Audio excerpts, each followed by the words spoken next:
71-এ মুক্তিযোদ্ধা, এরা বানাইছে জুলাই যোদ্ধা। কত হাস্যকর! আপনার জুলাই যোদ্ধা কী রে ভাই? হাদিকে নিয়ে তারা বাড়াবাড়ি রকম কাজ করে এবং হাদির ডিপি লাগিয়ে ফেসবুক থেকে সবচাইতে নোংরা অ্যাটাকগুলো করা হয়। ডক্টর ইউনূস তার পর্ষদের ভিতরে যারা বিভিন্ন সময় শেখ হাসিনা বা আওয়ামী লীগ দ্বারা ক্ষতিগ্রস্ত হয়েছিল, তার প্রতিশোধ তারা নেওয়ার চেষ্টা করছে। এই সচিবালয়ে যারা আমাদের মধ্যবিত্ত পরিবার থেকে উঠে আসা কৃষক, শ্রমিক, মজুরের সন্তানরা একসময় বিশ্ববিদ্যালয়ে সরকারি খরচে সাবসিডাইজ রেটে পড়ে এসে সরকারের চাকুরে হয়, তারা এক একজন জমিদারি প্রথা চালু করে। তাদের সব গার্বেজ যাতে ছাত্র প্রতিনিধিদের উপরে দিয়ে দেওয়া যায়, দিয়ে ওনারা আস্তে করে কেটে পড়তে পারেন, সেই কারণে 3-4জন ছাত্রকে তারা সংযুক্ত করেছিল। উনি নিজে দায়িত্ব নিয়ে বলেছেন যে এই যে মব হচ্ছে, মবটা প্রেশার গ্রুপ, উনি নিজে বলেছেন এটা।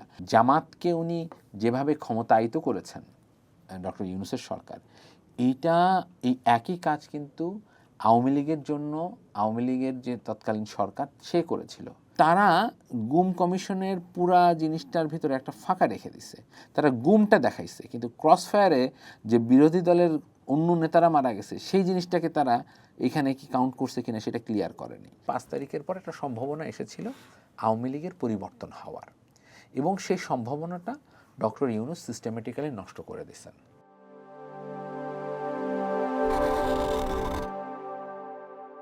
চর্চায় স্বাগত। আজকে অন্তর্বর্তী সরকার, বর্তমান বিএনপি সরকার এবং এর নানা দিকের নানান ঘটনা, নানান অনুষঙ্গ নিয়ে আমরা আলাপ করব বাংলা আউটলুকের নির্বাহী সম্পাদক মুক্তাদির রশিদের সঙ্গে। মুক্তাদির, আপনাকে স্বাগত চর্চায়। আপনি তো আপনার সাংবাদিকতা জীবন শুরু ক্রাইম রিপোর্টিং থেকে, তারপরে পলিটিক্যাল রিপোর্টিং, আপনি কূটনৈতিক পাড়ার খবরও সংগ্রহ করেছেন। এখন রাজনীতির নানান দিকের নানান ধরনের ঘটনা আপনি সংবাদকর্মী হিসেবে লিখছেন। আমি একটু অন্তর্বর্তী সরকার দিয়ে আজকের আলোচনাটা আসলে শুরু করতে চাই। 2024-এর 5 আগস্ট যে একটা গণঅভ্যুত্থান হলো, অভূতপূর্ব গণঅভ্যুত্থান বাংলাদেশে, তারপরে অন্তর্বর্তী সরকার ক্ষমতা নিল, একটা আশা জেগেছিল, কিন্তু একটা সময় সেই আশাটা কি আসলে এতটাই নিরাশায় পরিণত হয়েছিল যে একটা ফুল স্টপ দেওয়ার জন্য তাড়াহুড়ো পড়ে গেল? এটা কি এরকম কি মনে হয় আপনার? ধন্যবাদ আমাকে আমন্ত্রণ জানানোর, চর্চাকেও শুভকামনা। ডক্টর মোহাম্মদ ইউনূসের সরকারের শুরুটা দেখে আপনার আসলে বোঝা উচিত ছিল। আমি প্রথম দিকে কিছুটা আশাবাদী যে হয়নি তা না, হয়েছিলাম, কিন্তু তারপরে একটা সময় আমি ভালো করে দেখলাম যে এটা আসলে আর কিছুই না, এলিট ক্লাব করেছে, এবং এনজিওদের একটা এলিট ক্লাব। এবং এই এলিট ক্লাবটা করতে গিয়ে তারা বেছে বেছে একদম সেই এলিট মানুষকে নিয়েছে, এবং তাদের সব গার্বেজ যাতে ছাত্র প্রতিনিধিদের উপরে দিয়ে দেওয়া যায়, দিয়ে ওনারা আস্তে করে কেটে পড়তে পারেন, সেই কারণে 3-4জন ছাত্রকে তারা সংযুক্ত করেছিল। এটা আমার কাছে অ্যাসেসমেন্ট। এবং তাদের গায়ে কিন্তু আপনার দৃশ্যত কোনো খারাপ কথা, খারাপ মুখ দিয়ে কোনো কথা আপনি শুনবেন না। যা কিছু হয়েছে, যে কোনোভাবে হয়েছে, সেটা হচ্ছে শফিকুল আলমের উপর দিয়ে চলে গেছে। তো এইটা এক ধরনের সিস্টেমেটিক যেমন এই মডেলটা তারা ফলো করছে। প্রবলেমটা হলো যে এই সরকারের প্রতি বাংলাদেশের মানুষের বিশাল প্রত্যাশা ছিল না, আমি মনে করি না ছিল। কারণ হচ্ছে যে তারা তো নির্বাচিত সরকার না, তাদের কাছে প্রত্যাশা করাটা হচ্ছে একটা অগণতান্ত্রিক মানসিকতাকে প্রকাশ করা। কারণ হচ্ছে আপনার যে মানসিকতার রিফ্লেকশন হবে সেইটা কেবলমাত্র শহুরে মধ্যবিত্ত শিক্ষিত মধ্যবিত্তের যে বহিঃপ্রকাশ, তার মধ্য দিয়ে সারা দেশ মেনটেন হয় না। আমি মনে করেছিলাম যে এনারা সুন্দরভাবে 3টা প্রায়োরিটি নিয়ে কাজ করবেন। নাম্বার 1, তারা ইলেকশনের একটা রোড ম্যাপ দিবেন, সেইটার জন্য ওনারা বিচার প্রক্রিয়াটা শুরু করবেন। এবং বিচার প্রক্রিয়া কিন্তু বললেই হয় না, এটা একটা শুরু করতে হয়। ইনভেস্টিগেশন আছে, ইনকোয়ারি আছে, ইনভেস্টিগেশন আছে, তারপরে এটার ফর্মাল প্রসেস, চার্জ ফ্রেমিং থেকে শুরু করে সব কিছু করতে হয়। So it takes time. So এটা ওনারা করবেন, এবং কিছু বেসিক কাজ ওনারা করে যাবেন। অনেক কাজ করার দরকার নেই, এতগুলা কমিশন করে মানে চোখ ধাঁধানো, মন মাতানো বিষয় করা না, খুব সিম্পলভাবে কিছু কাজ ওনারা করে যাবেন, যেগুলোতে মূলত বাংলাদেশের মানুষের একটা গাইডলাইন পাবে। এবং ওনারা কিছু বেস্ট প্র্যাকটিসেস আমাদের জন্য দিয়ে যাবেন, যাতে আমরা যারা সাধারণ নাগরিক আমরা পরবর্তী সরকারগুলোর কাছে একটা জোর প্রেশার রাখতে পারি যে না, উনি এই বেস্ট প্র্যাকটিসেস করে গেছেন, সো আপনাকেও এইগুলা করতে হবে, সেই প্রেশারটা আমরা দিতে পারবো। আনফর্চুনেটলি দেখা গেল যে ওনারা কিছুদিন পরে ওনাদের ভুল পাল্টে ফেললেন, ওনাদের ভেতরে কেউ কেউ অত্যন্ত ক্ষমতাবান হয়ে গেলেন, সরকারকে তারা তুড়ি দেওয়া শুরু করলেন, তারা এবি পার্টির সাথে নেক্সাস করলেন, তারা আপ বাংলাদেশের মতো পার্টিগুলোকে পার্টি না প্ল্যাটফর্মগুলোকে সংযুক্ত করলেন, তারা জামাতকে তাদের মেরুদণ্ড বানানোর চেষ্টা করলেন। এই সবগুলো কাজ ওনারা একসাথে করে এই সরকারের যে নিউট্রালিটি তো প্রশ্নই আসে না, এই সরকারের যে ন্যূনতম আস্থা রাখার যে জায়গাটা সেটা ওনারা নষ্ট করে দিলেন। এইটা এবং সরকারের থেকেই একটা দল গঠনের জন্য সব ধরনের ব্যবস্থা করে দিলেন, অ্যাজ ইফ এই সরকারের দল গঠনের এজেন্ডা নিয়েই যেন তারা সরকারে এসেছেন। তখন আমার কাছে মনে হয়েছে, এবং সর্বোপরি যখন আমরা দেখলাম যে প্রেস সচিবের পক্ষ থেকে এবং প্রেস উইংয়ের পক্ষ থেকে বিএনপিকে কটাক্ষ করা হয় এবং একই সঙ্গে 5 বছর করে যে সমস্ত পোস্টার বা বিভিন্ন জায়গায় আছে সেগুলোকে শেয়ার করা হয় বা নিউজ শেয়ার করা হয়, তখন আমরা একটা জায়গায় বুঝতে পারলাম যে তাদের ইন্টেনশনটা হচ্ছে 5 বছর দীর্ঘায়িত করা, যেটা বাংলাদেশের আমার দৃষ্টিতে বিরাজনীতিকরণের একটা শুরু। এবং তারা যে একটা নেক্সাস করে এই ছাত্রদেরকে দিয়ে মবদেরকে দিয়ে একটা রাম রাজত্ব কায়েমের চেষ্টা করছিল, সেইটা একজন বাংলাদেশের সাধারণ নাগরিক হিসেবে আমার কাছে মনে হয়েছে তাদেরকে বাংলাদেশে যে সম্ভাবনার দিক নিয়ে যাওয়ার সুযোগ ছিল ঠিক তার বিপরীতের দিকে তারা যেতে শুরু করেছেন। এবং বাংলাদেশে এত টক্সিসিটি, এতটা সিভিল সোসাইটিকে অপদস্থ করা, এইটা আমার মনে হয় শেখ হাসিনার আমলে এরকম হয়নি। আমি কখনো সরকারের মুখে এইভাবে আনু মোহাম্মদকে বলতে, মানে আনু মোহাম্মদ স্যারকে কটাক্ষ করতে দেখিনি, বাম রাজনীতিবিদদেরকে এইভাবে রাষ্ট্রের পক্ষ থেকে দেখিনি, রাষ্ট্রের একজন গুরুত্বপূর্ণ দায়িত্বশীল কর্মকর্তাকে দেখিনি ময়লা ফেলতে এইভাবে ডাস্টবিন বানায়, যেটা প্রচণ্ড শিষ্টাচার বহির্ভূত ছিল এবং ঘৃণার চাষ করা ছিল। তারা ঘৃণার চাষটাকে খুব আনুষ্ঠানিকভাবে করে গেছেন। এবং যেইখানে ডক্টর ইউনূস, যিনি শান্তিতে নোবেল প্রাইজ পেয়েছেন, তার উচিত ছিল এটাকে পুরাপুরি রিভার্স না করতে পারলেও একটা কমফোর্টেবল জোনে রেখে দিয়ে সামনের দিকে এগিয়ে যাওয়া, ঠিক তার ব্যতিক্রম কাজগুলো উনি, ওনার টিম সবাই বলছে। উনি বাইরে একরকম বলছেন, বাইরে দেশে চুপ করে থাকছেন, সেটা ভিন্ন কথা, কিন্তু তার লোকজনকে দিয়ে, তার পাইক পেয়াদাদেরকে দিয়ে এই কাজগুলো করেছেন, যেটা অত্যন্ত দুঃখজনক।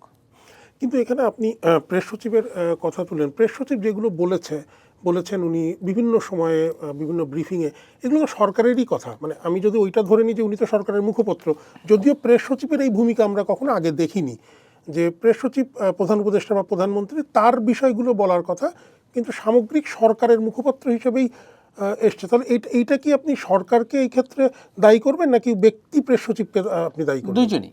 যেমন ধরেন উনি নিজে দায়িত্ব নিয়ে বলেছেন যে এই যে মব হচ্ছে, মবটা প্রেশার গ্রুপ, উনি নিজে বলেছেন এটা। আমি নিজে কথা বলেছি তখন ডেপুটি প্রেস সচিবের সঙ্গে, উনিও ক্ষমতাবান মানুষ, ডক্টর ইউনূসের আপন ভাতিজা। সে বলেছে যে এটা সরকারের পজিশন না। তার মানে আপনি মবকে যখন জাস্টিফাই করেছেন তখন তো আপনার দায়ী এখানে আছে, তাই না? তো এই কাজগুলো উনি কীভাবে করেছেন, এবং আপনি দেখেছেন সেই মব ডেইলি স্টার প্রথম আলোতে গিয়ে কী করেছে, কী চালিয়েছে, তাই না? তো এইগুলো কিন্তু রিফ্লেকশন।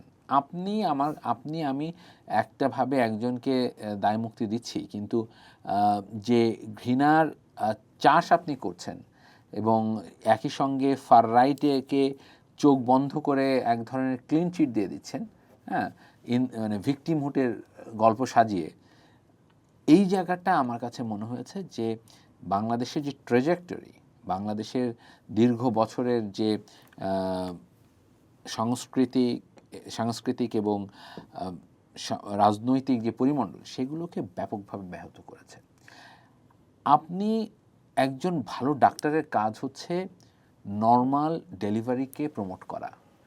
আপনি যখন টাকার লোভে সিজারিয়ান করবেন তখন আপনার মনে রাখতে হবে যে এই কাজটার মধ্য দিয়ে, মানে আনলেস এটা ভেরি ক্রিটিক্যাল, আপনি যখন এই দিকে যাবেন তখন আপনার ভিতরে একটা লোভ, লালসা ডাক্তার হিসেবে পরিচিত হয়। ওই কাজটাই ডক্টর ইউনূসের সরকার করেছে। প্রত্যেকটা জায়গায় আপনি রিফ্লেকশন দেখেন, উনার স্বার্থ, উনার জায়গা, উনার মতো করে।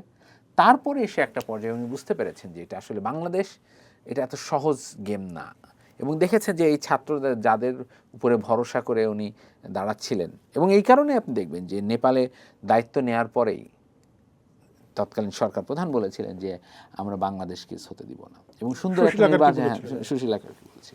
এবং এই কারণে বালেনশাহকে নিয়ে অনেক ধরনের বিতর্ক থাকতে পারে, সেটা ভিন্ন, যে উনি যোগ্য কিনা, রেপার থেকে উনি প্রধানমন্ত্রী হলেন, ওই জার্নিটা ডিফারেন্ট হতে পারে, কিন্তু ওই প্রেক্ষাপটটা উনি তৈরি করেছেন, এইটা নষ্ট করা হয়েছে। এবং জামাতকে উনি যেভাবে ক্ষমতায়িত করেছেন ডক্টর ইউনূসের সরকার, এইটা, এই একই কাজ কিন্তু আওয়ামী লীগের জন্য, আওয়ামী লীগের যে তৎকালীন সরকার সে করেছিল, এবং এইগুলো ক্ষতি বয়ে আনে। আমরা চাই না যে কোনো রাজনৈতিক দর্শন থেকে রাষ্ট্র চলুক, রাষ্ট্রের যে নিজস্ব মেকানিজম থাকবে সেইভাবে চলবে সে। এবং সেখানে যদি আপনি রাজনীতিকে এইভাবে থিওলজি, মানে থিওক্রেসির দিকে, ডেমোক্রেসির বলে থিওক্রেসির দিকে আপনি যেতে শুরু করেন, তাহলে বাংলাদেশ হয়তো ইরান হবে। কিন্তু ইরান হওয়ার পরে সেটা কি বাংলাদেশের যে 400-500 বছরের যে সাংস্কৃতিক অধ্যায় আছে, সেগুলোকে কি আপনি ম্যানেজ করতে পারবেন কিনা, প্রশ্নটা সেখানে। আপনি জামাতের কথা এবং অন্তর্বর্তী সরকারের সময় নানান নেক্সাসের কথা তুলছিলেন। একটা কথা আমরা খুব মানে এই এই টাইমটাতে বাংলাদেশের রাজনীতির প্রেক্ষাপটে এই সময়টাতে খুব হচ্ছে ডিপ স্টেট। আবার আমি যদি আপনি ফেসবুকে আপনার মতামতগুলো লেখেন, জি, জি। আপনি ওখানে কিছু কিছু মানে গ্যাং টং বা লেখে। গং, হ্যাঁ, ছোটন গং, রকিব গং, এরা কারা, মানে এরাই কি ডিপ স্টেট?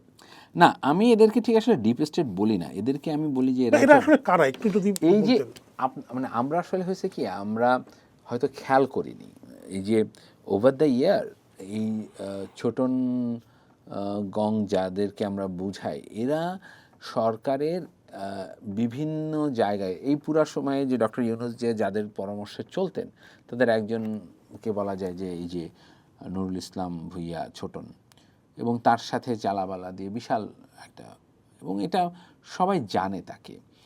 এবং ওনারাই কিন্তু এই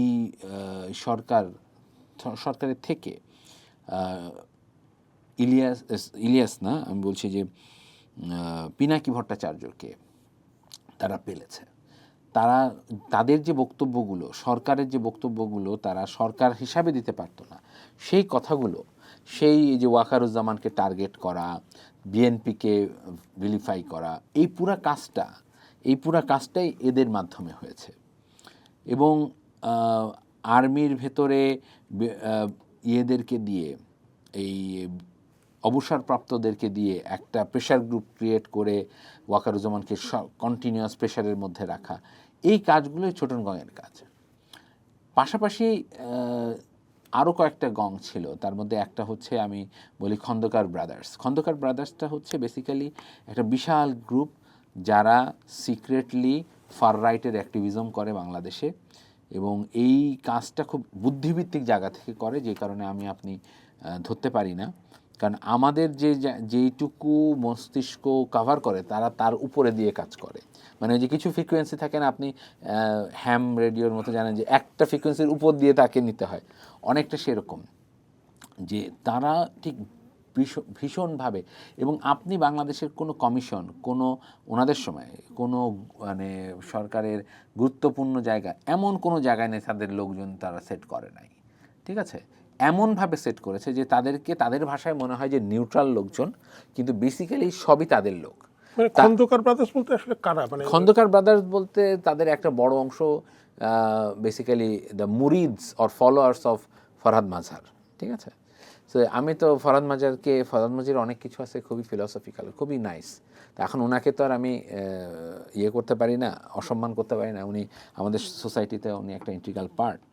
কিন্তু ওনার যারা চেলাবেলা তার ফিলসফি নিয়ে ফার রাইটকে বাংলাদেশে উৎপাদন করছেন, তাদেরকে আমি এরকম বলি যে খন্দকার ব্রাদার্স। তার একটা বিশেষ কারণও আছে, যেই লোকটাকে আমি উদ্দেশ্য করে বলি, ভদ্রলোকের শুরুটা হচ্ছে খন্দকার দিয়ে, এবং ওনাদের নেটওয়ার্কটা ভীষণ বিস্তৃত, সারা দেশে না, কিন্তু বিশ্ববিদ্যালয়গুলো বিভিন্ন জায়গাতে, এবং এনাদের উদ্দেশ্য হচ্ছে যে আমি এক্স্যাক্ট বলা ঠিক হবে না, বাট কাছাকাছি ওনারা খেলাফা করতে চান। হ্যাঁ, এবং এই যে ধরেন এই যে গুম কমিশনের কাজ থেকে শুরু করে প্রত্যেকটা জায়গায় যে মানে ধরেন এই যে গুম কমিশনের যে আজেন্ডার ভিতরে আপনি দেখলেন না যে জামাত শিবিরকে প্রচণ্ড রকমের মানে খুবই ক্ষতিগ্রস্ত একটা রাজনৈতিক দল হিসেবে দেখানোর চেষ্টা, কিন্তু তারা গুম কমিশনের পুরা জিনিসটার ভিতরে একটা ফাঁকা রেখে দিছে।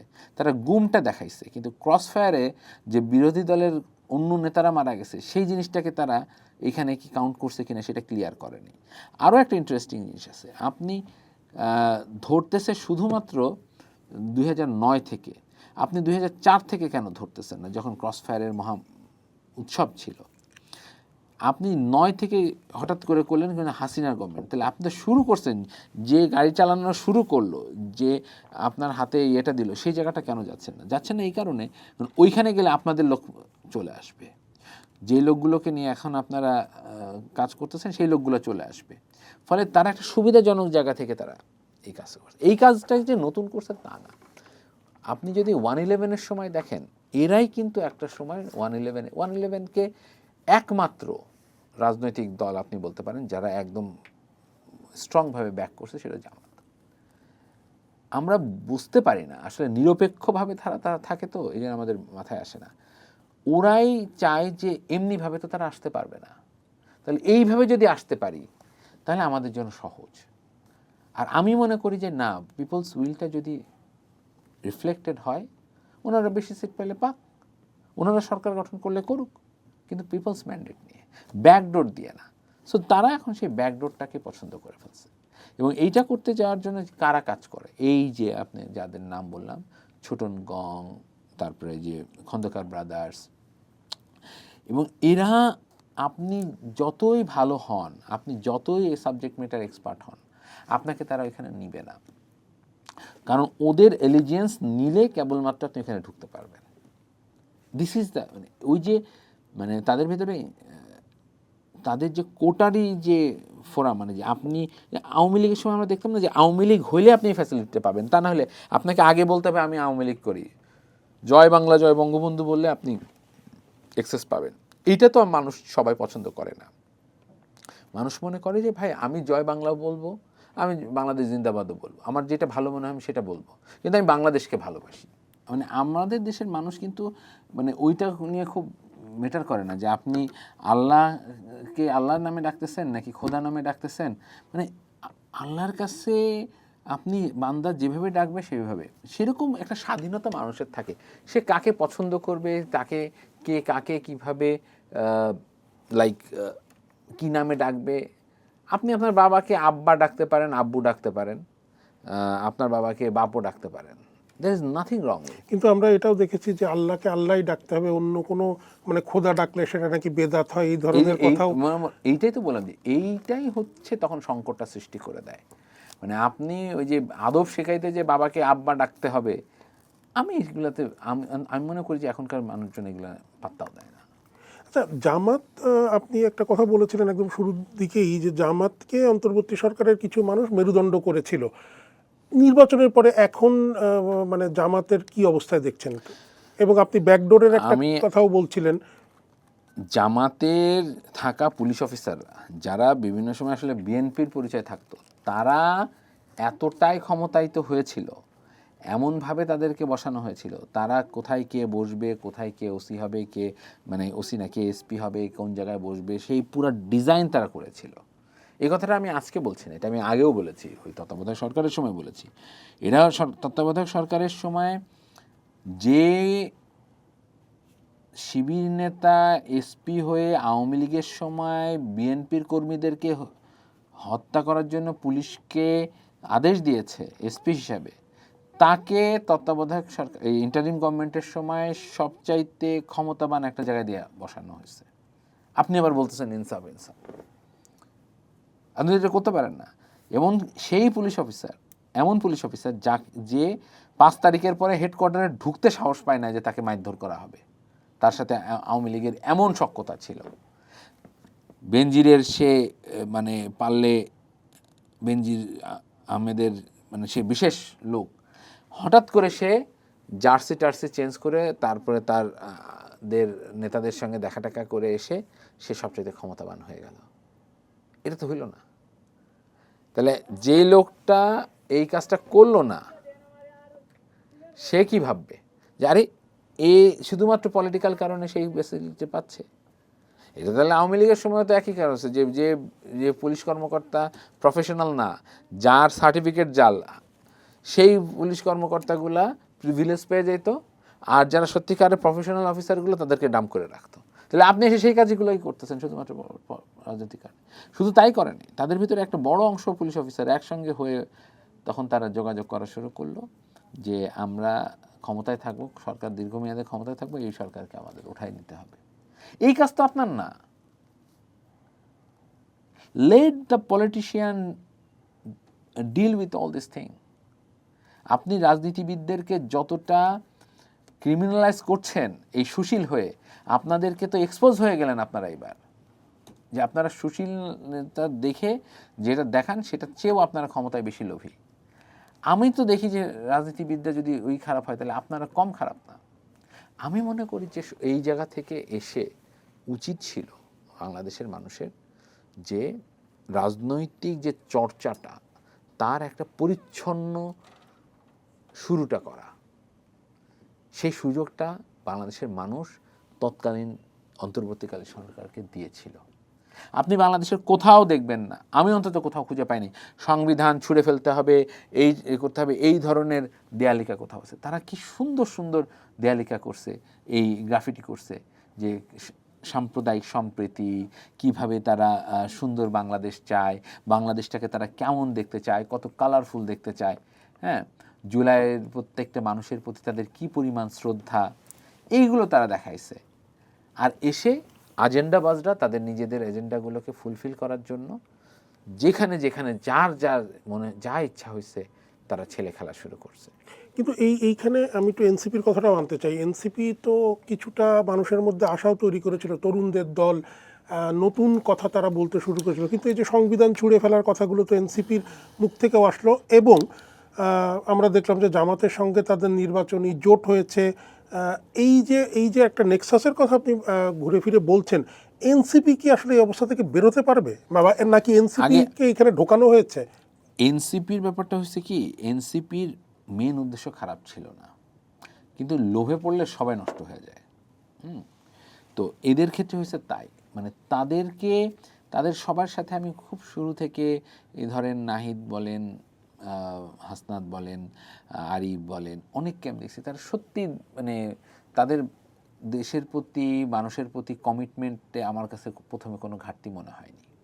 কিন্তু তাদের দল যত বড় হয়েছে, তাদের সংশ্লিষ্টতা যত বাড়ছে, তারা ধীরে ধীরে তাদেরকে বোঝানো হয়েছে যে তোমরা চাইলে আরও বেশি দিন ক্ষমতায় থাকতে পারবা, তোমরা চাইলে এটা করতে পারবা, তোমরা চাইলে ওইটা করতে পারবা।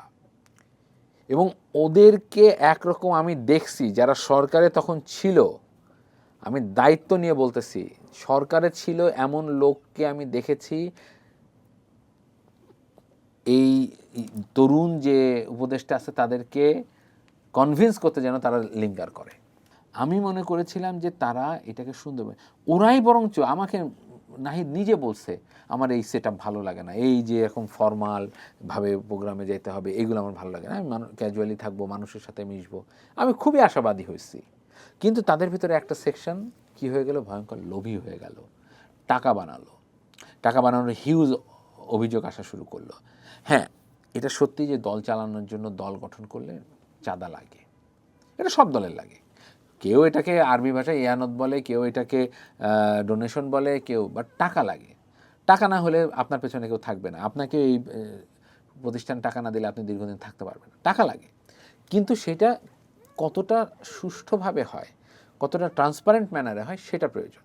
তখন তারা যেটা করেছিল যে সুন্দর, আমাদের কাছে ভালো লাগছিল যে তারা ক্রাউড ফান্ডিং হবে, ক্রাউড ফান্ডিং করে করে মানুষের কাছ থেকে নেবে। আমি নিজে ডোনেট করছি যে না, এটা ভালো উদ্যোগ, করুক না ওরা, বাচ্চারা এটা এক্সপেরিমেন্ট করুক। কিন্তু দেখলাম যে না, এদের ভিতরে একটা বড় অংশের ভিতরে লোভ এসে গেছে যে তারা 30-40টা সিট না হলে তারা যেন ছোট হয়ে যাচ্ছে। এই যে আকাঙ্ক্ষাটা, এই আকাঙ্ক্ষাটা তাদেরকে ক্ষতি করে দিছে এবং তারা সত্যিকার অর্থে 20 থেকে 25টা সিট পেত যদি এটা 25 সালে নির্বাচনটা হতো। সত্যিই তাদের একসময় জনপ্রিয়তা ছিল, কিন্তু তারপরে আস্তে আস্তে দেখা গেছে যে তাদের ভেতরে ট্রান্সপারেন্সি নাই। আপনি যদি নয়া বন্দোবস্তর কথা বলে 100 গাড়ি নিয়ে উত্তরবঙ্গে ঘুরেন, আপনি যখন যান প্রোগ্রামে প্লেনে করে করে ঘুরেন, আপনার তো নয়া বন্দোবস্ত, তাহলে আমার তো বিএনপি আওয়ামী লীগই ভালো, পুরনো বন্দোবস্তই তো ছিল, তাই না? আমরা কি চেয়েছি যে পুরনো বন্দোবস্তের ভেতরে জনগণের সম্পৃক্ততা কম, পুরনো বন্দোবস্তের ভেতরে মানুষের সাথে নেতার যে সম্পর্ক সেখানে একটা জমিদারি প্রথার প্রচলন আছে, সেটা আমরা ভাঙতে চেয়েছি। তা আপনি তো সেই কাজই করলেন।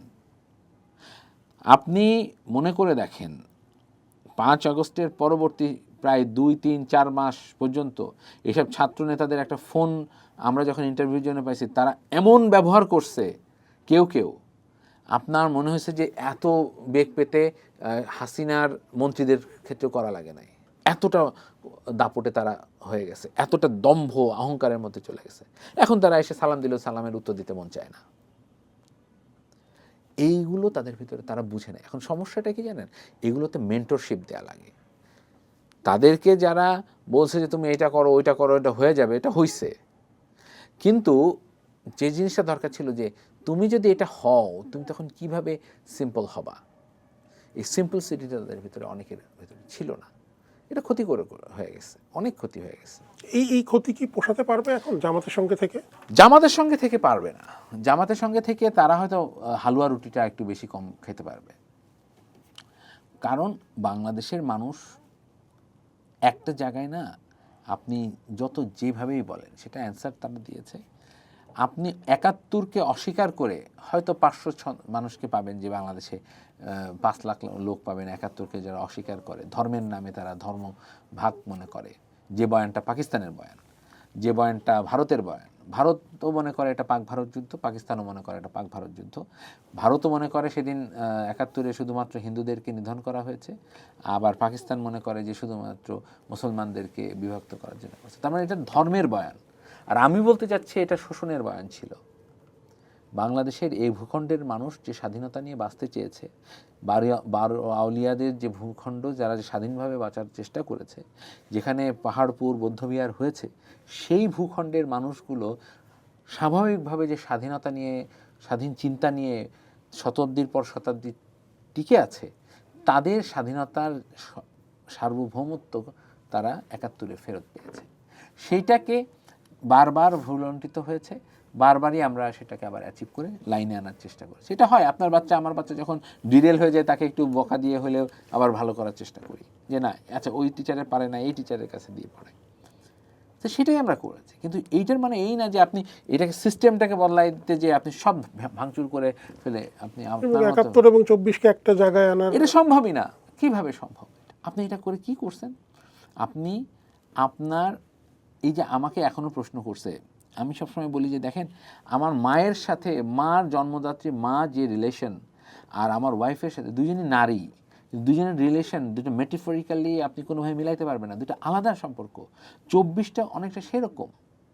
71 হচ্ছে আমার জন্ম, যিনি আমাকে জন্ম দিয়েছেন, আর এইখানে আমার এই একটা নতুন শুরু হলো, আমরা একটা শৃঙ্খল মুক্ত হলাম।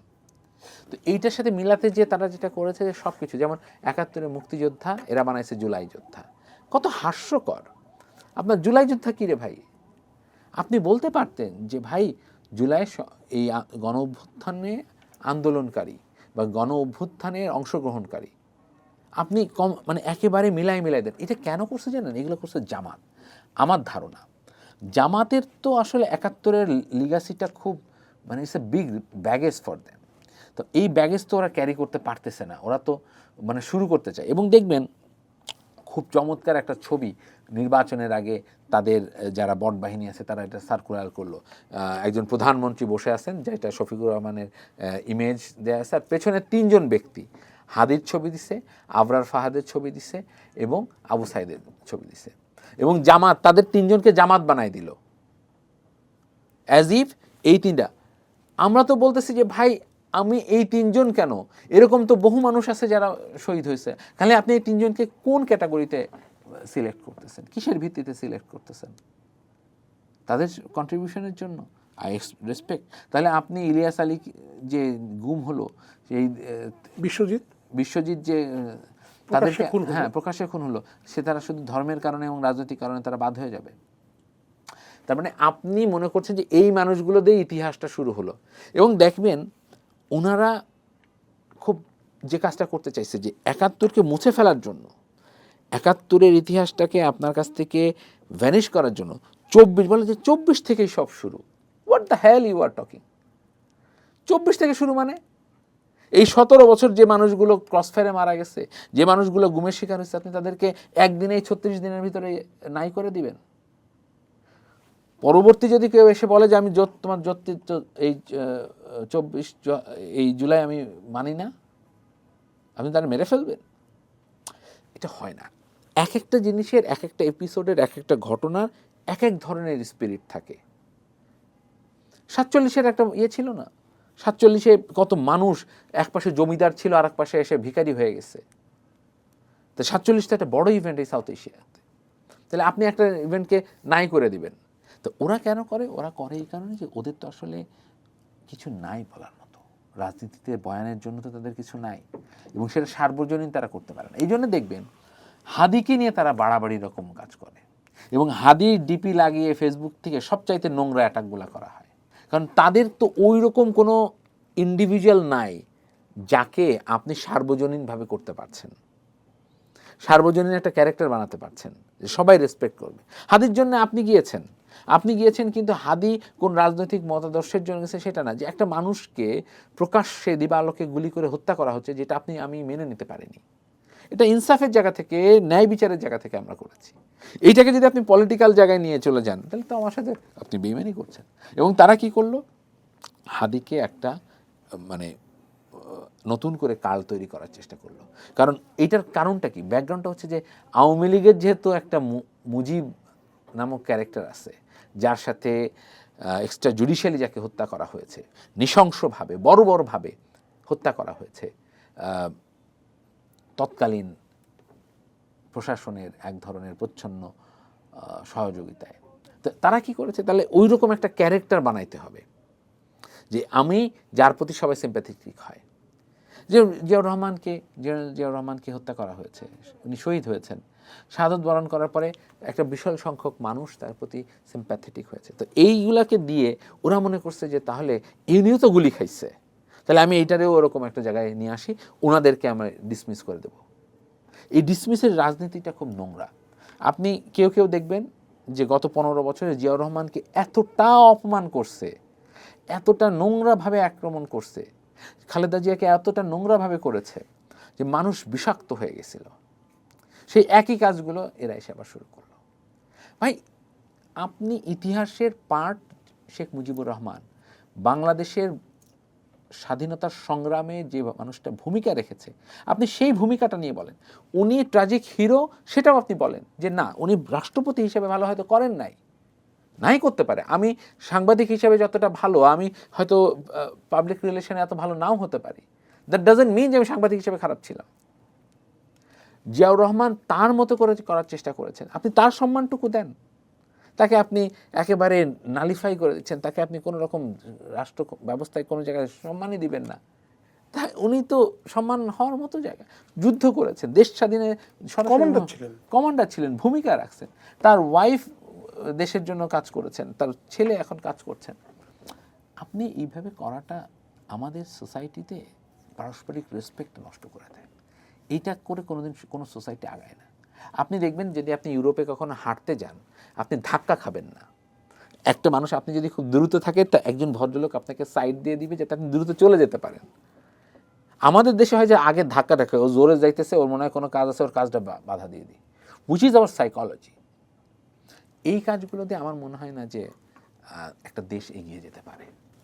আমরা একটু আমার আপনার যেই অঙ্গন, সাংবাদিকতার অঙ্গনে একটু আসি। অন্তর্বর্তী সরকারের আগে আওয়ামী লীগের সময়ে গণমাধ্যমের উপরে প্রভাব রাখা নিয়ে অনেক ধরনের কথা হচ্ছে, আন্তর্জাতিক সংগঠনগুলো নানান কথা বলেছে। অন্তর্বর্তী সরকারের সময় কি গণমাধ্যমে চাপ ছিল? অবশ্যই ছিল। নোংরাভাবে করা হয়েছে। দেখেন, আমরা সাংবাদিকরা আমাদের প্রত্যেকেরই, যদি আপনি বলেন যে ভাই আমি কোনো রাজনৈতিক আদর্শের ভিত্তিতে সাংবাদিক নই, তাহলে আমি মনে করব যে আপনি নিরপেক্ষ গুপ্ত। সিম্পল। আপনার কোনো না কোনো মতাদর্শিক জায়গা থাকবে।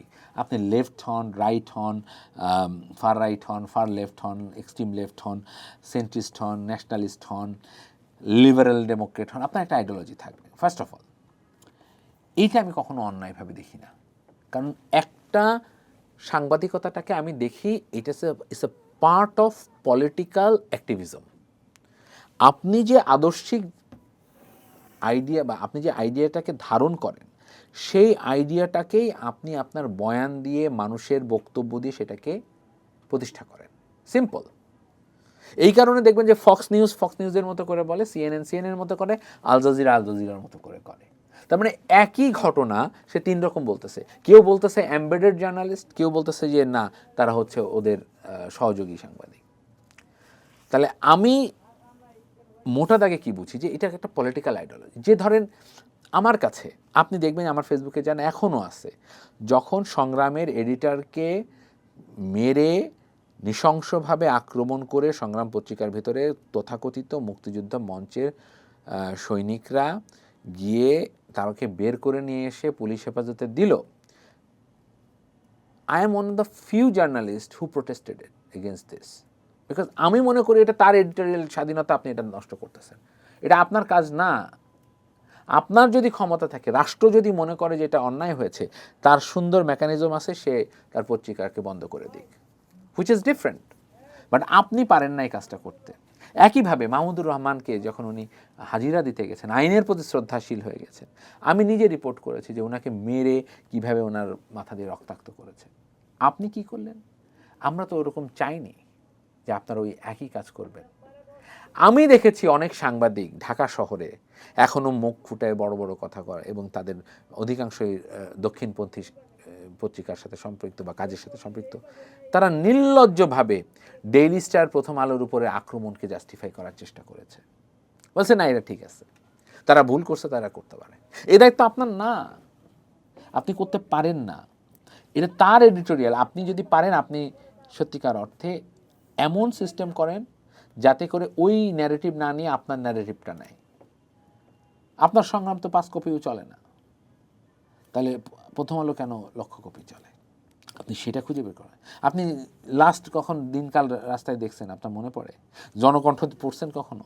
এগুলো আমি এগুলো তো পড়িও নাই। এটা তাদের আইডিয়া সার্ভ করতেছে, কিন্তু একজন দেখা যাচ্ছে লিবারাল আইডিয়া সার্ভ করতেছে, আপনি লিবারাল আইডিয়াটা নিচ্ছি, আমি হয়তো কর্পোরেট আইডিয়াটা নিচ্ছি।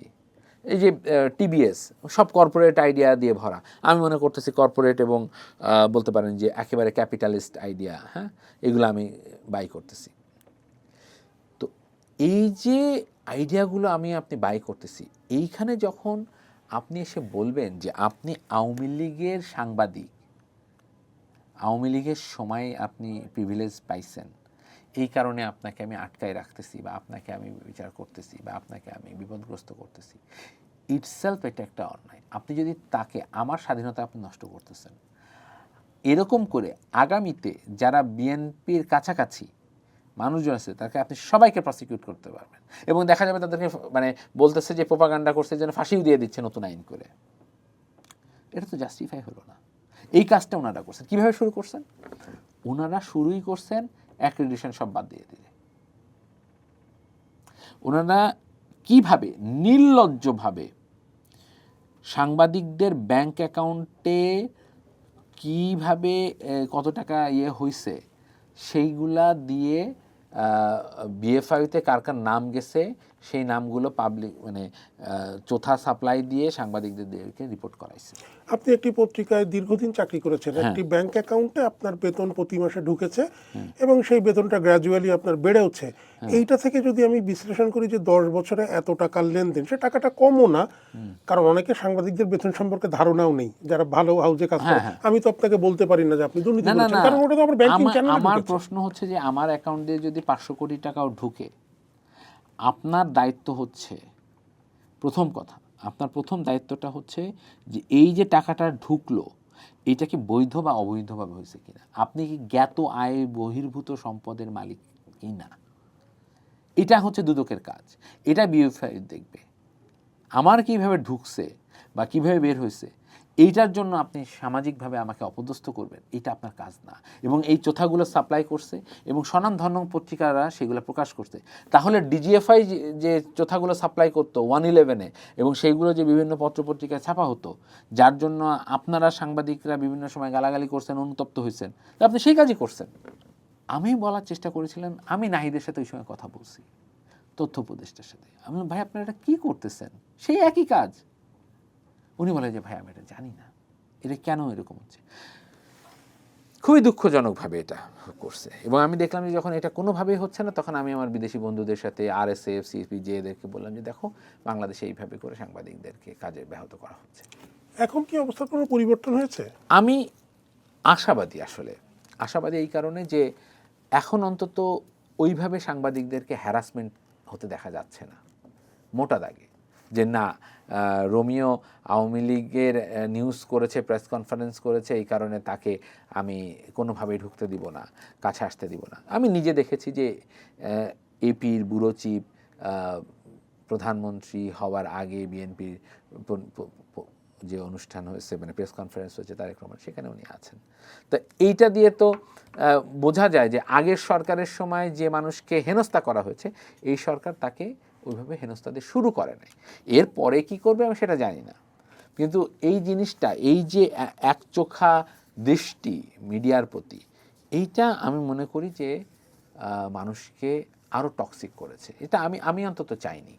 আমি চাইনি দেখে আমি বললাম না যে আমি আমার ক্ষমতা অনুযায়ী আমি আমার যে সমস্ত মেকানিজম ছিল সেগুলোকে আমি ফোর্স করছি। আমি বলছি যে না, কোনোভাবে না, যে আমি এই মুহূর্তে একটু সুবিধাজনক জায়গায় আছি দেখে আমি আরেক সাংবাদিকের উপরে আক্রমণ করব, আমি সাংবাদিককে বিপদগ্রস্ত করব, চাকরিচ্যুত করব, আমি জানেন না, বা হত্যা মামলা দেয়া। হত্যা মামলাতে আমি কখনোই সমর্থন করি না। দুর্নীতি করলে দুর্নীতির মামলা হতে পারে। আপনি করেন না, আপনি হত্যা করলে হত্যা মামলা হবে, আপনি করেন, একজন করুক, তখন তাকে আপনি দেন।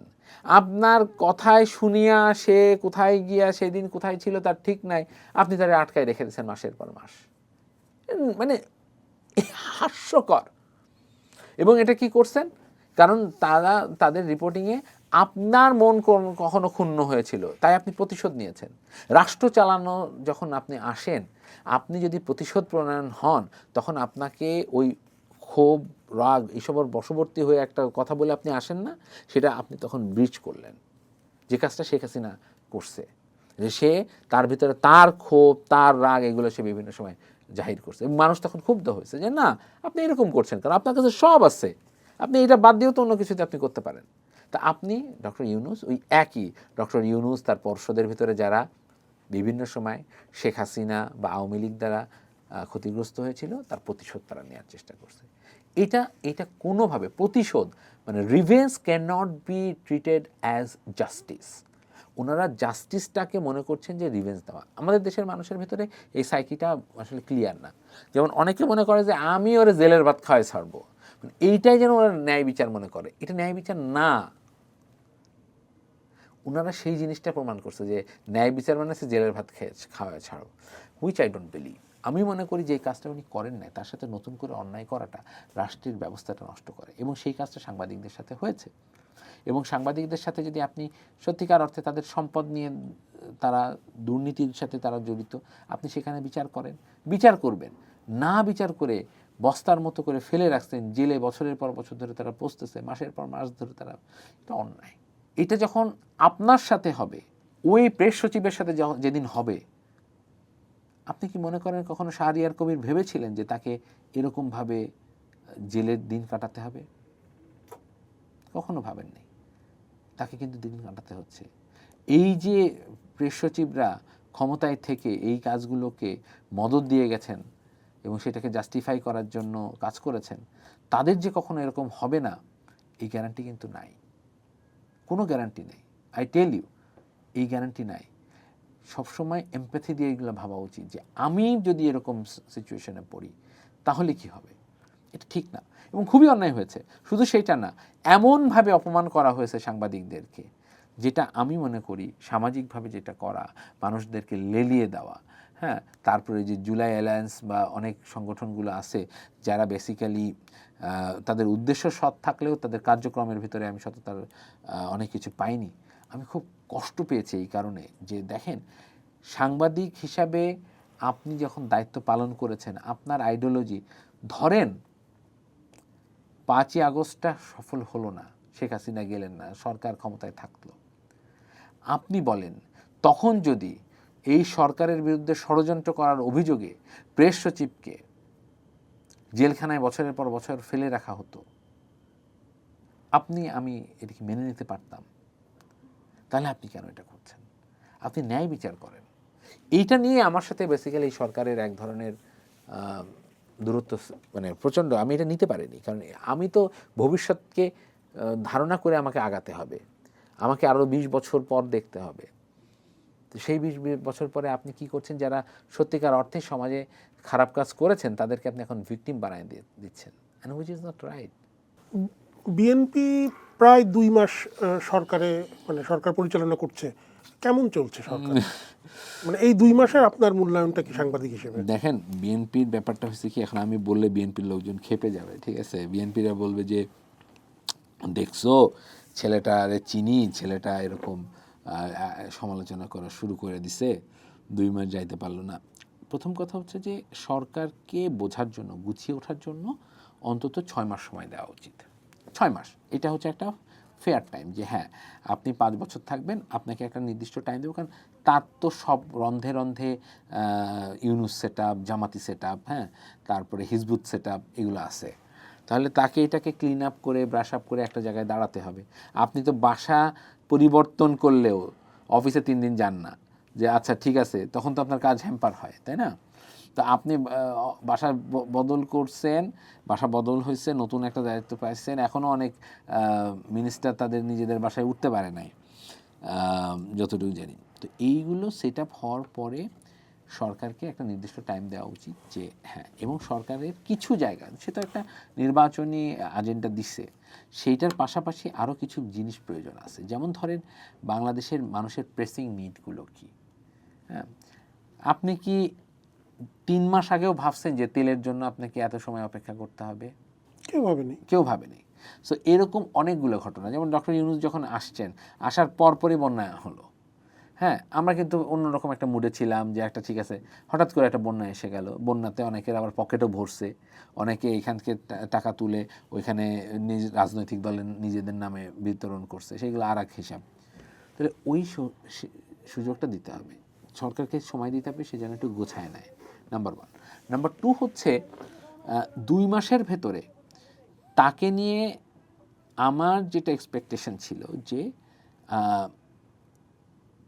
ছোট ছোট কি কি কাজ করলে মানুষ তাকে সরকারের অস্তিত্ব দেখতে পাবে।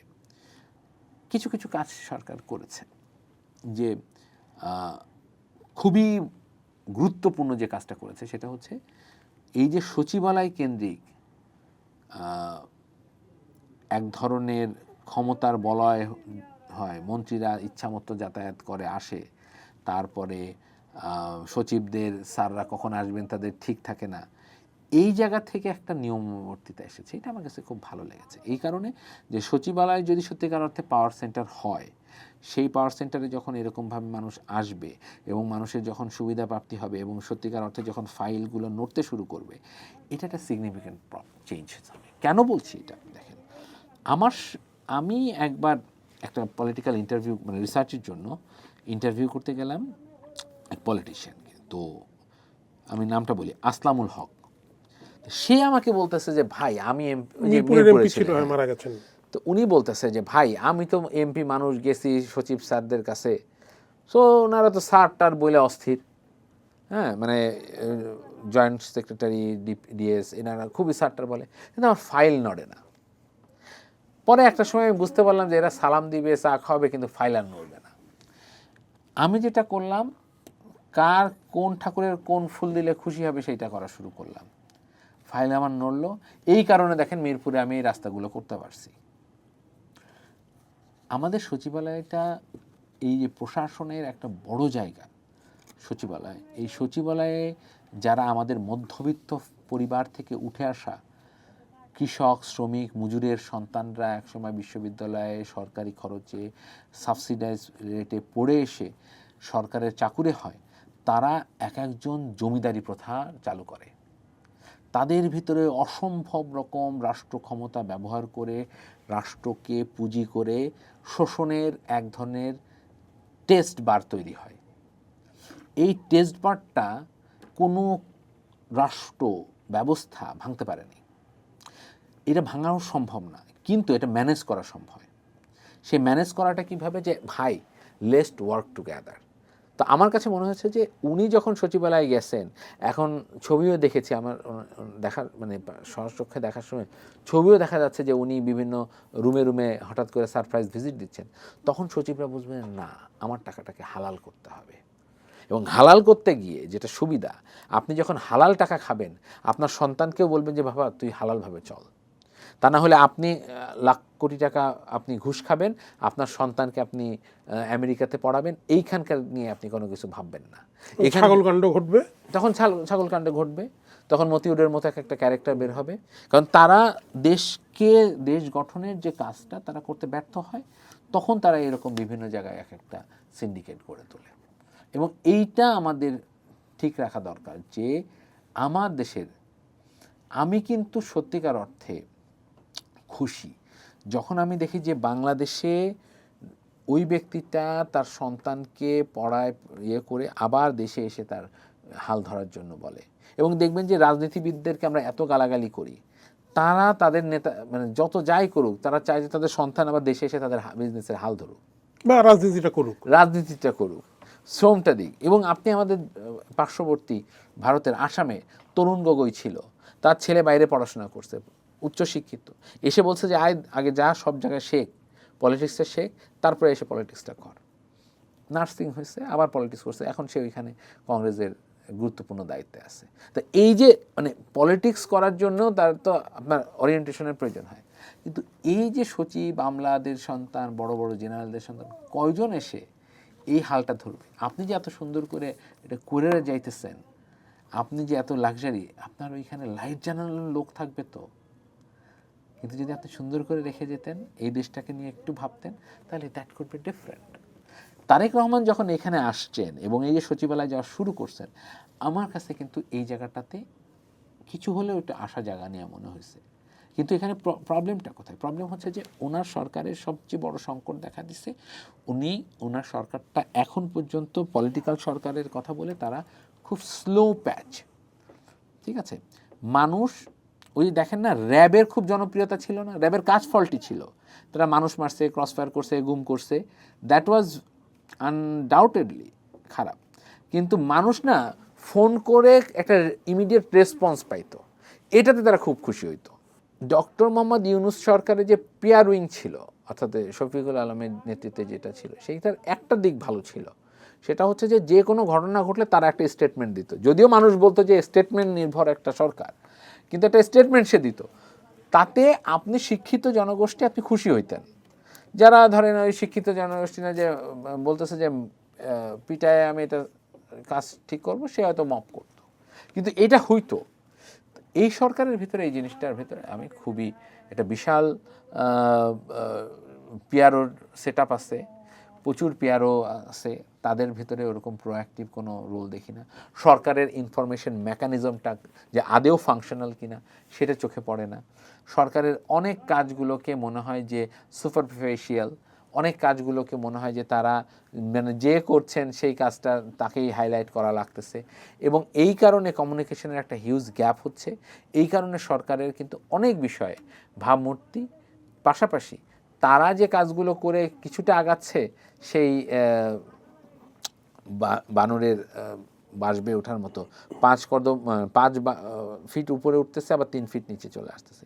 আমার মনে হয় এই জায়গাগুলোতে নজর দেওয়া উচিত, এবং কনসালটেশনের প্রয়োজন আছে।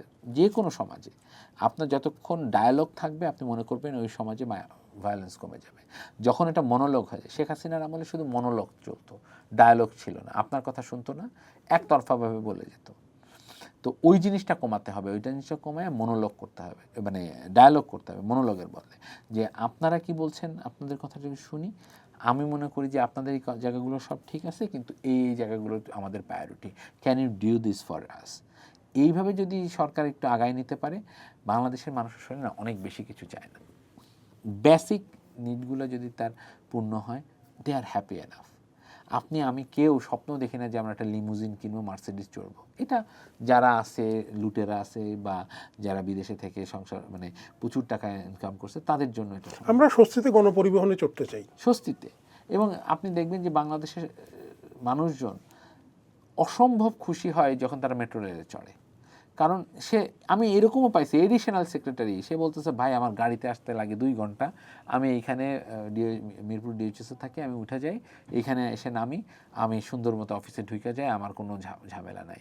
এটা আমার কাছে মনে হয় যে আমার গাড়ির তেল বেঁচে গেছে, আমার এনার্জি সেভিং হয়েছে। আমি হইলে কি করতাম, আমি যদি সরকারে থাকতাম, এই মুহূর্তে বলতাম যে আমরা জানি আমাদের তেল নিয়ে সমস্যা হচ্ছে, আমি দ্রুত ভিত্তিতে 15 দিনের ভিতরে বলেন, 5 দিনের ভিতরে বলেন, 10 দিনের ভিতরে বলেন, আমি 20টা গাড়ি নামাই দিতাম শহরে। চাকুরিজীবীরা কম পয়সায় এই গাড়িতে যাইতে পারবে, এসি গাড়ি করে দিতাম। আমি হলে কি করতাম, যে যতগুলো মেট্রো স্টেশন আছে সেইখানে আমার যে মানুষগুলো পানি খেতে পারে না, সে যেন এখানে একটা মিনারেল ওয়াটার কিনে খেতে পারে, মানে বিনা পয়সায় একটা পানিটা পায়। এরকম ছোট ছোট উদ্যোগ একটা সরকারের বিউটিফিকেশন হয়। আপনার আমার চেহারা, হাত পা, নাক সব কিছু একই রকম, কিন্তু একটা পোশাকের কারণে হয়তো সৌন্দর্যটা ডিফারেন্ট হয়ে ওঠে। এই কাজগুলো আমাদের সরকারগুলো বুঝতে পারে না। তারা ওই যে তাদের যে আমলা ঘেরা মানসিকতা, তাদের যে ওই আশেপাশে তেলবাজ চামচাগুলো ঘেরা, তারপরে থাকে যে এইটার সাথে বিভিন্ন স্বাস্থ্য সংশ্লিষ্টতা। আচ্ছা যদি আমি তেল কিনি তাহলে তেলের সাপ্লাই কে দিবে, আচ্ছা ওইটা আমি দিব তাহলে ওইটা আমার ওই ফ্যাসিলিটিটা নিতে হবে। এই ধরনের কোটারি স্বার্থের কারণে রাষ্ট্র যতটা ক্ষতিগ্রস্ত হয়, তার থেকে ক্ষতিগ্রস্ত হয় এদেশের জনগণ। মুক্তাদির, আপনি গত 2 দিন আগে ফেসবুকে লিখেছিলেন যে সাবেক স্পিকার শিরীন শারমিন চৌধুরীর গ্রেপ্তার অনৈতিক। মানে অনৈতিক কেন বলছেন? তার বিরুদ্ধে তো মামলা আছে। মামলা তো থাকতেই পারে, মামলা তো আপনার হত্যা মামলা আছে। হত্যা মামলা তো আপনার বিরুদ্ধে আমি যে কেউ করে দিয়ে আসতে পারে। ওই সময় তো গণহারে মনে করেন ওই সময় যত মানুষ পানি খায় না তার চেয়ে বেশি মামলা করছে। হ্যাঁ, এগুলো তো হাস্যকর ভাই। আপনার একটা মামলা হওয়ার জন্য সত্যিকার অর্থে মানে এফআইআরটা কেন হয়, ফার্স্ট ইনফরমেশন রিপোর্ট। এইটার কাজ হচ্ছে যে আমি একটা খবর পাইছি একটা মানুষ মারা গেছে, হত্যা শিকার হয়েছে, হোয়াট এভার ইট ইজ, আমি একটা ইনভেস্টিগেশন করব, প্রাইমারি একটা তদন্ত করব, তারপরে আমি এটাকে আগাবো। আপনার কাছে মনে হয় শিরীন শারমিনের মতো একজন মানুষ, একজন ব্যক্তিত্ব কাউকে হত্যা করতে গেছে? বা এমন কথা আপনি একটা দেখাইতে পারবেন যার থেকে মনে হয় ধারণা করতে পারবেন যে তাকে হত্যা করা হবে, মানে সে হত্যার সাথে কোনোভাবে জড়িত? এটা absolutely harassment, outside judicial harassment. এবং এইটা আমাদের কথিত সিভিল সোসাইটি মেম্বাররা একদম মুখ বুজে আছে। আজকে যদিও আমি দেখলাম যে আমি কিছুক্ষণ আগে রিপোর্ট করে আসছি যে এই আইন ও সালিশ কেন্দ্র এটাকে প্রতিবাদ জানিয়েছে, ধন্যবাদ আমি আইন ও সালিশ কেন্দ্র। তাছাড়া ম্যাক্সিমাম সব চুপ হয়ে আছে।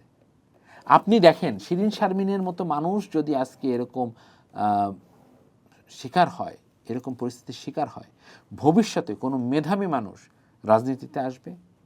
আমি তো মনে করি না। যার এত একাডেমিক ক্রেডেনশিয়াল, যার পড়াশোনার জন্য তার লাইফে এতটা স্ট্রাগল, আমি তাকেই যদি দেখি এইভাবে শুধুমাত্র রাজনৈতিক মানে রাইভালিটির কারণে আমি তাকে মানে এই ধরনের মামলাটা তো সত্য, আমি তো বলছি যে মামলাটা নিয়ে মারা তো গেছে, ওইটার মামলা হয়েছে, কিন্তু আমি বলছি তার ইনভলভমেন্টটা কোথায়? এই যে আপনি দিলেন, এইটাকে আমি বলছি যে পলিটিক্যালি ইনকারেক্ট, এবং আমার কাছে এটা খুবই অন্যায্য, অনৈতিক। আপনি এটা ঠিক করছেন না। এই কথাটা কোনো মুরব্বী হলে, আমি যদি একটু দাড়ি টাড়ি লাগায়, বয়স্ক চুল পাকায়, পাঞ্জাবি পরে টেলিভিশনে বলতাম, হয়তো কেউ কেউ শুনতো। কিন্তু আমি তো একটা বাচ্চা ছেলে, আমার কথা তো কেউ শুনতেছে না, কিন্তু আমি কথাগুলো তবুও বলে যেতে চাই, এটা অন্যায় হচ্ছে। এতে করে আপনি দেখেন ওই একই দিনে একজন নিকৃষ্টভাবে ফেসবুকে প্রোপাগান্ডা চালাইছে গত 3-4 মাস ধরে, আমি তাকেও বলি যে তার জন্য তাকে অ্যারেস্ট করা লাগবে না। হ্যাঁ, সেই মানুষকে ফুলের মালা দিয়ে আপনি বের করে নিয়ে যাচ্ছেন, কারণ সে আপনার রাজনৈতিক দলের সদস্য দেখে, আর একজন আপনি রাজনৈতিক দলের প্রতিপক্ষ দেখে আপনি তার লাইফকে বরবাদ করে দিচ্ছেন। দিস ইজ কল ইনজাস্টিস, এবং এই যে ইনজাস্টিসটাকে তারা সেলিব্রেট করতেছে। এবং এইটার জন্য আপনি বিশ্বাস করেন, যদি জাস্টিসের ব্যাপারটা হচ্ছে সবসময় কালিতুন্য হতে হয়, যে আপনি এখন যেটাকে বলবেন যে সে এটার সাথে অপরাধ করেছে, এটা অপরাধী, সে 20 বছর পরেও ওই জুডিশিয়ারি প্রসেসে দেখবে যে হ্যাঁ তখন সে এটা অপরাধ করেছিল, সেটা অপরাধী। কিন্তু আপনি আজকে যাদেরকে বলছেন তাদেরকে একসময় সেলিব্রেট করা হবে, আপনি সেই জায়গায় নিয়ে যাচ্ছেন। খুব বেশি দিন দূরে না এরকম দেখতে হবে, তখন আপনি কি করবেন? আমি ওইটার জন্য খুব ওরিড। এই জন্য ওরিড যে এই ইনজাস্টিস যে আপনারা আজকে করে যাচ্ছেন, কি এক্সাম্পল কার জন্য রেখে যেতে চাচ্ছেন? আমি একদম শেষ একটা প্রশ্ন আপনাকে করব, সেটি হচ্ছে আওয়ামী লীগকে নিষিদ্ধ করেছিল, কার্যক্রম নিষিদ্ধ করেছিল অন্তর্বর্তী সরকার, সেই আইনটা এই পার্লামেন্টেও ওই ওই বিধানটা রেখেই পাশ হয়েছে। এইটা কি রাজনৈতিক পরিবেশকে সুস্থির রাখবে, নাকি আবার এক ধরনের ইয়ে শুরু হতে পারে? দেখেন, আওয়ামী লীগের ব্যাপারটা খুব কমপ্লেক্স। আওয়ামী লীগের একটা বিশাল সম্ভাবনা সৃষ্টি হয়েছিল। আওয়ামী লীগ নিজেও অনেক ফ্রাস্ট্রেটেড ছিল। আওয়ামী লীগ রাজনীতিক ভিত্তিতে, সরকার তো সরকার, আজকেও আপনি লিখেছেন, কিছু ঘটনা লিখেছেন। সরকার তো সরকার, কিন্তু সরকারের ভিতরে যারা আসলে দলটাকে দল হিসাবে করে, আমি সবসময় এটার জন্য একটা এক্সাম্পল দিই যে বিজেপি এবং মোদির সরকার এই দুইটা আলাদা। মোদি দেখে হচ্ছে রাষ্ট্রর যে মেন কাঠামো সরকার সেটাকে দেখে, আর দল বিজেপি হিসেবে দলটা চলে আর ফাঁসে, এবং তার প্রেসিডেন্টও আলাদা, খুব তরুণ, আপনার আমার বয়সী। এইখানে যে সংকটটা হয়ে গেছে যে শেখ হাসিনা তার ফোকাস সবসময় রাখছে কিসের প্রতি? তার সরকারের প্রতি, সরকার ব্যবস্থাপনা। দলটা যে উচ্ছন্নে গেছে, দল যে সব ভাড়াটে, ধান্দাবাজ, বদমাস, ওইখানে চাঁদাবাজ, সন্ত্রাসীদের আখড়া হয়েছে, এটা ওনার মাথায় আসে নাই। এবং দেখা গেছে যে দলের কোন পদে কোন পজিশনে কে বসবে এটা ওনার দলের নেতৃত্ব ঠিক করে নাই, কোন গোয়েন্দা সংস্থার লোকজন তারা ঠিক করছে। উনি এতটাই গোয়েন্দাদের উপরে নির্ভর হওয়া শুরু করলেন, সেই গোয়েন্দারাই কিন্তু তারা ডুবাই দিচ্ছে। আমার হাইপোথেসিস হচ্ছে যে 5 তারিখের পর একটা সম্ভাবনা এসেছিল আওয়ামী লীগের পরিবর্তন হওয়ার, এবং সেই সম্ভাবনাটা ডক্টর ইউনূস সিস্টেমেটিক্যালি নষ্ট করে দিয়েছেন। অর্থাৎ আওয়ামী লীগের ভেতরে সে যে অপরাধ করছে, সে যে বহু বছর ধরে দুর্নীতিগ্রস্ত একটা সমাজ ব্যবস্থা গড়ে তুলছে, সেইটা ধীরে ধীরে আমাদের সবাইকে ক্ষতিগ্রস্ত করছে। এটা আওয়ামী লীগের লোকরাও বুঝতে শুরু করছিল, কিন্তু ইউনূস তাদেরকে ভিকটিম বানায় ফেলল। তাহলে কি করার দরকার ছিল? দরকার ছিল যে আওয়ামী লীগে যে মানুষগুলো সত্যিকার অর্থে ভালো ছিলেন, যারা রাজনীতিটা করতে চেয়েছিলেন, তাদেরকে সুষ্ঠু পরিবেশ দেওয়া দরকার ছিল। সুষ্ঠু বলতে আমি বলছি না যে একদম মুক্ত পরিবেশ, এটা তাদের ভিতরে তো রিয়েলাইজেশন। কিন্তু আমি অনেকের সাথে তখনও যে দেখা করছি, যারা সত্যিকার অর্থে চাচ্ছেন যে উই নিড সাম চেঞ্জ, এবং এটা না, এটা শেখ হাসিনা নিজেই করতে পারতেন। শেখ হাসিনা যদি বলতেন যে আচ্ছা ঠিক আছে, যে সাজু তুমি এই দলটা গোছাও, বা তুমি এখানে গোছাও, আমি দূর থেকে দেখব, কারণ উনি তো ওনার একটা নির্দিষ্ট ব্যবস্থাপনার মধ্যে আছেন, উনি তো আসতে পারছেন না। তো এইটা একটা সুযোগ ছিল, কিন্তু সেইখানে কি করলো ডক্টর ইউনূস? একটা প্রচণ্ড হেট্রেটের একটা প্রেক্ষাপট তৈরি করে ফেললো। এখন ওইটা করার পরে ওইটাকে জাস্টিফাই করার জন্য, যাতে এইটা আরও মানে সিস্টেমেটিকভাবে ওদের উপরে রিপ্রেশনটাকে জাস্টিফাই করা যায়, হ্যাঁ, সেইটার জন্য তখন তারা বললো যে তাকে ব্যান করা হবে, তার অ্যাক্টিভিটিসকে ব্যান করবে। ঠিক আছে, কিসের ভিত্তিতে, কি হিসাব? বলে দিল যে আমি ব্যান করে দিছি, ব্যান করে নিষিদ্ধ ঘোষিত সংগঠন হিসেবে। হাস্যকর একটা ব্যাপার। আমাকে অনেকে টেক্সট করে বলে যে আমরা আজ থেকে নিষিদ্ধ ঘোষিত সংগঠনে। হাস্যকর ব্যাপার, খুবই হাস্যকর। এইটা রাজনৈতিক দল হিসেবে কারোরই উচিত না এটাকে এন্ডোর্স করা। কারণ এটা আপনার মাথায় রাখতে হবে যে বিজেপিকেও কিন্তু নিষিদ্ধ করা হয়েছে। সেই বিজেপি কিন্তু এখন সরকার ব্যবস্থা, এবং আমি বিশ্বাস করি, খুব দৃঢ়ভাবে বিশ্বাস করি যে মোদি আবারও সরকার গঠন করবে। তারপরে যদি আরও 5 বছর, আরও 10 বছর চলে, আপনার রাজনীতি যদি নাই হয়ে যায়, তখন আপনি কোথায় যাবেন? আমি নিষিদ্ধকরণের যে প্রক্রিয়াটা, এটাকে অপছন্দ করি। এটা হয়তো বিএনপি সরকারের একটা কৌশল হতে পারে, যে আওয়ামী লীগকে নেগোসিয়েশনের জন্য একটা ইনস্ট্রুমেন্ট সাথে দেওয়া, যে ঠিক আছে এইবার আসো আমরা আলোচনা করি। এটা হয় যে আগে যে সমস্ত নেতাকে পাওয়া যেত না তাদেরকে রিমান্ডে নিত, অ্যারেস্ট দেখাতো, রিমান্ডে নিয়ে যে নেগোসিয়েশন হতো, এবং রিমান্ডে যে বলতো যে এবার আসো নির্বাচন করো, এইটা করো। নূরকে নিয়ে যে 8 কোটি টাকা পর্যন্ত রিমান্ডে 2024-এর নির্বাচনের আগে বলছে যে আসো তোমার 8 কোটি টাকা দিব, তুমি নির্বাচন করো, তুমি আসলে এবারে সব হয়ে যাবে। তো নূর ওটাকে রিফিউজ করছে। তো এটা হয়। তো এরকম একটা প্রেক্ষাপট হয়তো হবে, আন্ডার দ্য টেবল এরকম কিছু হতে পারে। কিন্তু আমি মনে করি যে কোনো দলকে এইভাবে নিষিদ্ধ করা উচিত না, ইভেন আওয়ামী লীগকেও না। আওয়ামী লীগের ভায়োলেন্স হয়েছে, আওয়ামী লীগের অবশ্যই ভায়োলেন্স হয়েছে, ক্রাইম করছে, ক্রিমিনাল মানে ইন্টেনশন নিয়ে তারা গুলিগুলা করছে, সেইগুলোর জন্য তার বিচার হোক। যেই মানুষগুলো করছে, যেই মানুষগুলো ওই সময় অর্ডার দিছে, আমি যাদেরকে দেখছি যে মঈনুল ইসলাম খান নিখিলের মতো মানুষজন বা ইলিয়াস মোল্লা মতো মানুষজন যারা সরাসরি এসে তারা পাশে দাঁড়ায় থেকে গুলি করাইছে, তাদের বিচার হবে, অবশ্যই হবে। কিন্তু তার মানে এই না যে ওই এলাকায় আওয়ামী লীগ করছে যে প্রত্যেককে আপনি মুখে মুখে বলবেন সে অবৈধ নিষিদ্ধ ঘোষিত সংগঠন, এবং তারপরে তার কাছ থেকে যে বেনিফিশিয়ারি নেবেন, তার পয়সা নেবেন, তার সাথে ব্যবসা করবেন গোপনে, which is not done. Awami লীগের নেতাদেরকে প্রকাশ্যে এখানে ব্যান করার জন্য যখন মিছিল করছে জামাত শিবিরের লোকজন, বা এই যে হাসনাতরা যে যখন এখানে যে সমাবেশ করছে, যাকে জামাত ব্যাক করছে, গোপনে বলেন, অপকর্ষে বলেন, বা ব্যানার ছাড়া বলেন, ওই একই সময় আমার এলাকায় আমি খোঁজ নিয়ে দেখছি যে ওইখানে জেলখানায় পিসির টাকা ভরতে জামাত নেতারা তখন আওয়ামী লীগের নেতাদের সাথে যোগাযোগ করছে। তো this is how they are doing the politics.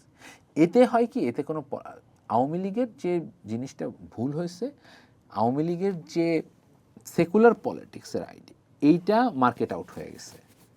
তাহলে তাকে কোনো একটা নতুন আইডিয়া আনতে হবে যেটা মানুষকে অ্যাট্রাক্ট করে। আমি ওইটা ফান করে বলি যে সে যদি মুসলিম লীগ হিসেবে আসে তাহলে হয়তো তার পলিটিক্সটা ফিরবে, এবং আওয়ামী লীগ শেখ হাসিনা যদি সার্ভাইভ করে যেত সে মুসলিম লীগ হয়ে যেত। হ্যাঁ, কিন্তু এখন তার সামনে আর কোনো কিছু নাই। এই জন্য মুসলিম লীগ হওয়ার জন্য সে 550টা মসজিদ করার প্ল্যান করছিল। হ্যাঁ, আমার স্কুল কলেজ মাদ্রাসার চেয়ে আর কিছু দরকার ছিল না। মানুষকে বলতাম যে মানুষ মসজিদ করবে, কিন্তু সে মসজিদ করার জন্য তার ভিতরে খায়েশ জাগছিল। তো ওই প্রজেক্টটা তার ফেল, এটাও ফেল। স্যার সেকুলার আইডিয়াও শেষ, তার এই যে ইসলাম। এখন যদি সে মুসলিম লীগ হয়ে ফেরত তাহলে ঠিক আছে, কিন্তু আমি এছাড়া আওয়ামী লীগের সহসা সরকার গঠনের দেখি না, কিন্তু তার একটা বিশাল জনসমর্থন আছে। একে ক্রিমিনালাইজ করাটা কোনো রাজনৈতিক পক্ষে ঠিক হবে না, কিন্তু এটা করা হচ্ছে কারণ একইভাবে জামাতকে দীর্ঘদিন নিষিদ্ধ করে রাখা হয়েছিল। আমি মনে করি যে এটা তাদের এক ধরনের মৌন বাসনা, যে আমার সাথে যা যা হয়েছিল, আমাকে যেভাবে যেভাবে করা হয়েছিল, ঠিক আমি তোমার সাথে তাই করব। আমি দীর্ঘ বছর ইয়েতে ছিলাম, নিষিদ্ধ ছিলাম, আমি কাজ করতে পারিনি, তোমাকেও আমি এইভাবে রাখবো। তাই ওই রিপ্লেকে ওই সব রেসিপ্রোকালভাবে এটা হচ্ছে। মুক্তাদির রশিদ, আপনাকে ধন্যবাদ, অনেকক্ষণ সময় নিলাম। দর্শক, অন্তর্বর্তী সরকার, সদ্য গঠিত বিএনপি, বাংলাদেশের রাজনীতিতে জামাত, এনসিপির অবস্থান, এসব নানা দিক নিয়ে বিশ্লেষণ করলেন সাংবাদিক মুক্তাদির রশিদ রোমিও। এই আলোচনায় আপনার মতামত আমরা জানতে চাই। চর্চার ইউটিউব চ্যানেল এবং ফেসবুক পেজে আপনার মতামত জানান। চর্চার সঙ্গে থাকুন।